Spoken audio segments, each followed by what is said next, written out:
Assalamualaikum, kali ini saya akan melanjutkan pembahasan dari materi sebelumnya ya. Sekarang tentang perjuangan mempertahankan kemerdekaan, di mana di sini ada perjuangan fisik dan juga perjuangan secara diplomasi. Di mana perjuangan fisik ini di sini contohnya pertempuran Surabaya 10 September 45 dan diplomasinya perjanjian Renville. Oke, kita lanjut ke pembahasannya aja. Di mana ada perjuangan fisik, ada insiden Hotel Yamato, pertempuran Surabaya, pertempuran 5 hari di Semarang, pertempuran Ambarawa, Bandung Lautan Api, pertempuran Medan Area, pertempuran Puputan Margarana, dan terakhir serangan umum 1 Maret 1949. Perjuangan fisik di mana ada insiden perobekan warna biru bendera Belanda di Hotel Yamato. Di mana insiden perobekan bendera Belanda menjadi bendera Indonesia terjadi pada tanggal 19 September 45 di Hotel Yamato Surabaya, di mana awalnya ini diawali oleh tindakan beberapa orang Belanda yang mengibarkan bendera Belanda di tiang bendera Hotel Yamato, yang kemudian menimbulkan kemarahan rakyat Surabaya, di mana kemudian mereka mendatangi hotel itu kemudian menurunkan bendera tersebut.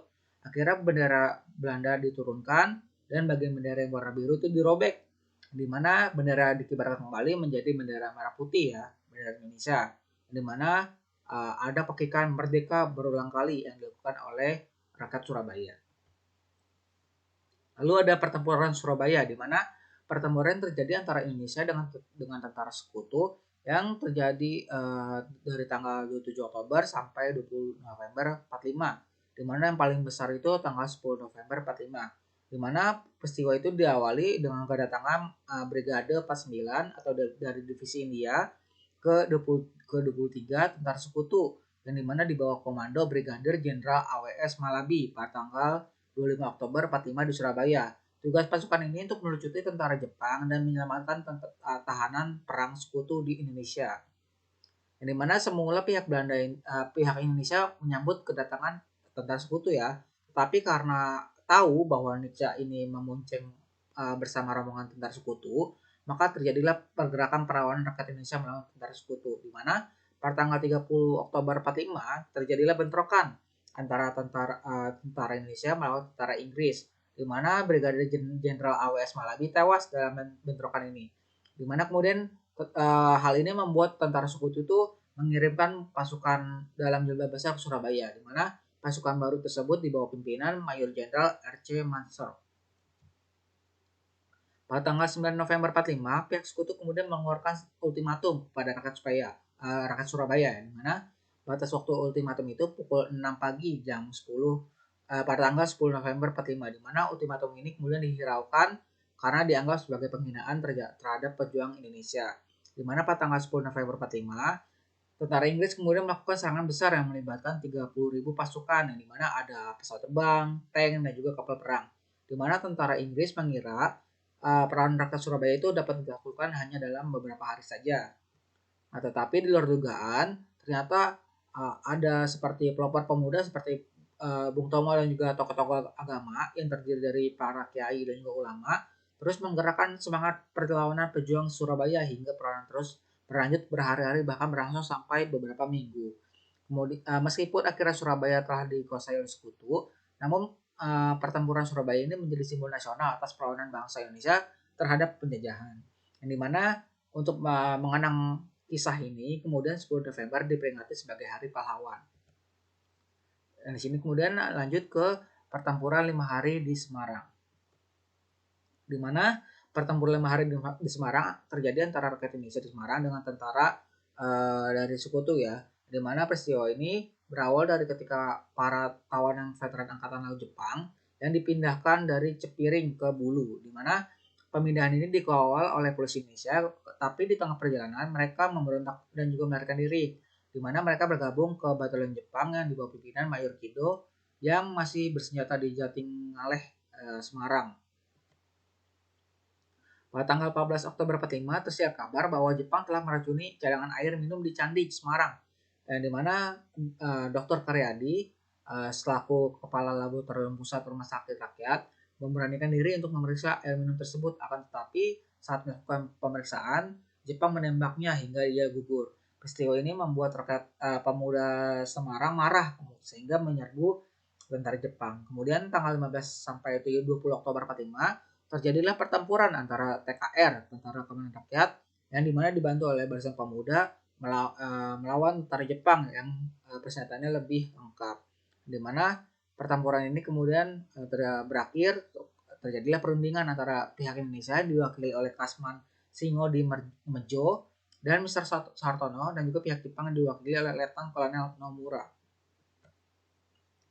Lalu pertempuran Ambarawa, yang dimana peristiwa perlawanan rakyat Indonesia terhadap tentara sekutu yang terjadi di Ambarawa, Jawa Tengah, dimana awalnya ini kedatangan tentara sekutu di bawah pimpinan Brigadir Jenderal Betol di Semarang, dimana pada 20 Oktober 45 kedatangan mereka itu untuk melucuti senjata tentara Jepang dan juga mengurus tawanan perang tentara Jepang yang ada di Jawa Tengah.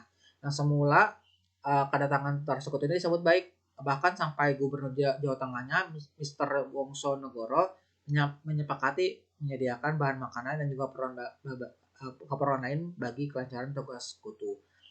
Adapun tentara sekutu berjanji tidak akan mengganggu kedaulatan Indonesia. Tapi tanpa sepengetahuan pihak Indonesia, ternyata tentara sekutu itu telah mengikutkan tentara Nica, yang dimana kemudian selain membebaskan tawanan perang Belanda di Magelang dan Ambarawa, para tawanan ini kemudian dipersenjatai lagi sehingga menimbulkan kemarahan dari pihak Indonesia. Kemudian inilah terjadinya insiden yang kemudian meluas menjadi pertempuran terbuka di Magelang dan juga Ambarawa. Pada saat tentara sekutu ingin menduduki dua desa di sekitar Ambarawa, pasukan Indonesia yang dipimpin oleh Letkol Isdiman, Komandan Divisi 5 Banyumas, berusaha membebaskan dua desa itu. Kemudian Letkol Isdiman ini tewas gugur dalam peristiwa tersebut. Setelah gugurnya Letkol Isdiman, Panglima Divisi Banyumas Kolonel Sudirman terjun langsung memimpin pertempuran.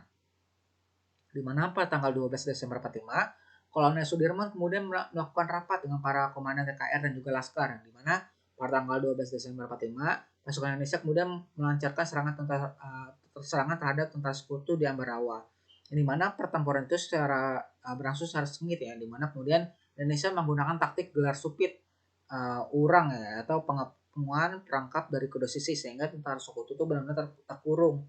Di mana secara berlangsung beberapa hari, pada tanggal 15 Desember 45, pasukan Indonesia kemudian berhasil mengalahkan tentara sekutu dan juga menguasai kota Ambarawa, di mana kemenangan Indonesia ini menjadi diabadikan dengan didirikannya Monumen Pahlawan di Ambarawa.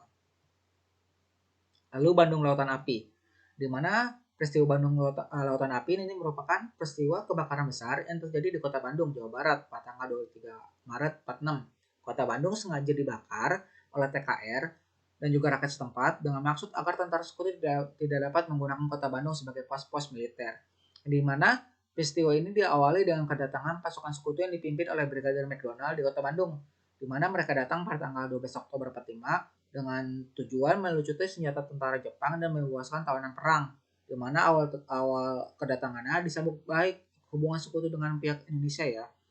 Tetapi kemudian hubungannya sudah tidak baik lagi, di mana mereka menuntut rakyat Bandung untuk menyerahkan senjata yang dirampas oleh dari tentara Jepang. Tapi tuntutan ini tidak diindahkan oleh rakyat Bandung sehingga terjadilah bentrokan, di mana kemudian pertentangan ini semakin meruncing pada tanggal 23 Maret 46. Kemudian meletuslah pertempuran antara rakyat Bandung dengan sekutu, di mana terjadi pertempuran paling hebat itu di desa Dayakolot, sebelah selatan Kota Bandung, di mana di tempat ini terdapat gudang amunisi besar milik tentara sekutu. Dalam pertempuran ini ada dua pejuang Indonesia bernama Muhammad Toha dan juga Ramdan berupaya meledakkan gudang senjata sekutu, tapi mereka gugur setelah meledakkan gudang tersebut. Nah, adanya pertempuran ini kemudian membuat Kota Bandung menjadi tidak aman. Kemudian pemerintah Republik Indonesia menginstruksikan agar Kota Bandung segera dikosongkan, di mana kemudian penduduk mengosongkan kota dan mengungsi ke daerah pegunungan. Nah, sebelum meninggalkan Kota Bandung, TRI dan juga rakyat membakar Kota Bandung. Kemudian peristiwa ini dikenal sebagai Bandung Lautan Api. Lalu pertempuran Medan Area, di mana pertempuran Medan Area merupakan perlawanan rakyat terhadap sekutu yang terjadi di Kota Medan, Sumatera Utara, di mana terjadi pada tanggal 9 Oktober 45. Pasukan sekutu ini dipimpin oleh Brigadir Jenderal T.E.D. Kelly tiba di Kota Medan, di mana ternyata tentara sekutu ini diboncengi oleh tentara Nica yang bertujuan mengambil alih pemerintahan.